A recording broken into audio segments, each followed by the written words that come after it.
नमस्कार दोस्तों, कैसे हैं आप।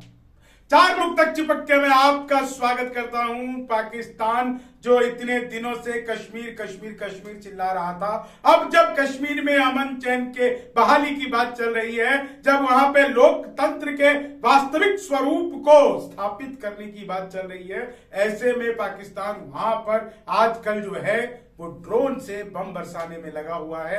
आतंकवादी हमले तेज कर दिए गए हैं।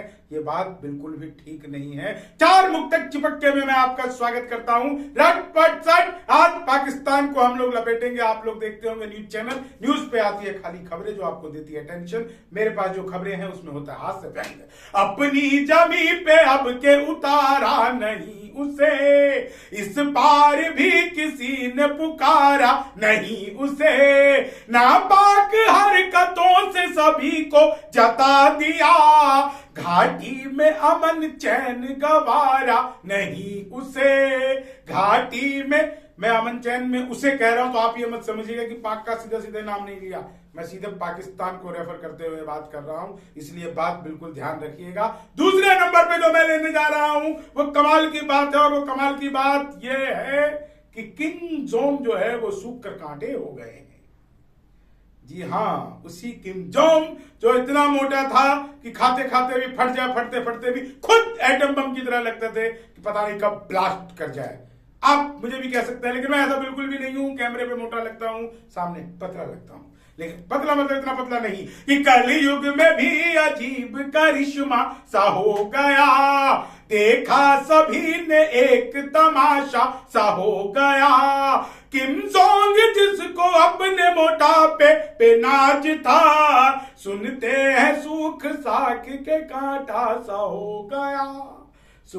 और ये कांटा सा हो गया। अगर ये हिंदुस्तान में होता तो सैफ अली जरीवाला गा रही होती कांटा लगा, लेकिन किम जोंग है वो सबक थप्पड़ मारता कहता चांटा लगा, क्योंकि वो ऐसे ही तानाशाह है, कुछ भी कर सकता है। लेकिन साहब मैं जो बात कर रहा था पाकिस्तान पे, वापस लौटते हैं कि अंजाम जो होना था वो होने को हो गया, जो ड्रोन का हमला हुआ नाकाम हो गया, वो बाक जो नाबाक था दुनिया के सामने, आतंकियों के बीच भी बदनाम हो गया।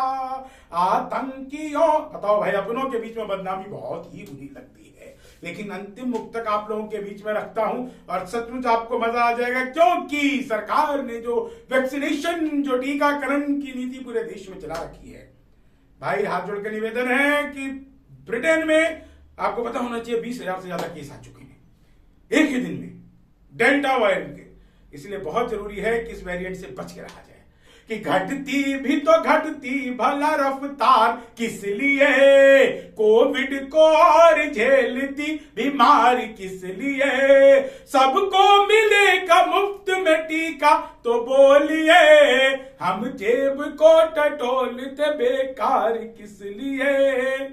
अपनी जेब को टटोलिए मत टटोलिए, टीका जरूर लगवाइए। टीका लगवाना बहुत जरूरी है, और टीका लगवाना इसलिए जरूरी है क्योंकि और कोई रास्ता नहीं बचा हुआ है। कब तक हम इस अर्थव्यवस्था को बंद रखेंगे। आप लोगों से निवेदन है, घर से बाहर निकलिए सिर्फ टीका के लिए, कुछ दिन के लिए बहुत जरूरी है दोस्तों। मास्क लगाएं, सैनिटाइजर का इस्तेमाल करें, और एक सोशल डिस्टेंसिंग जिसकी बात शुरू से कही जा रही है वो करिए। नहीं तो ये अगर थर्ड वेरिएंट आया तो आप मान के चलिए कि हम तबाही के उस कगार पर हैं कि तीसरी को झेल पाना लगभग नामुमकिन होगा। आप अपना ध्यान रखिए, कोरोना का मंत्र याद रखिए, एकला चलो मिलकर लड़ो।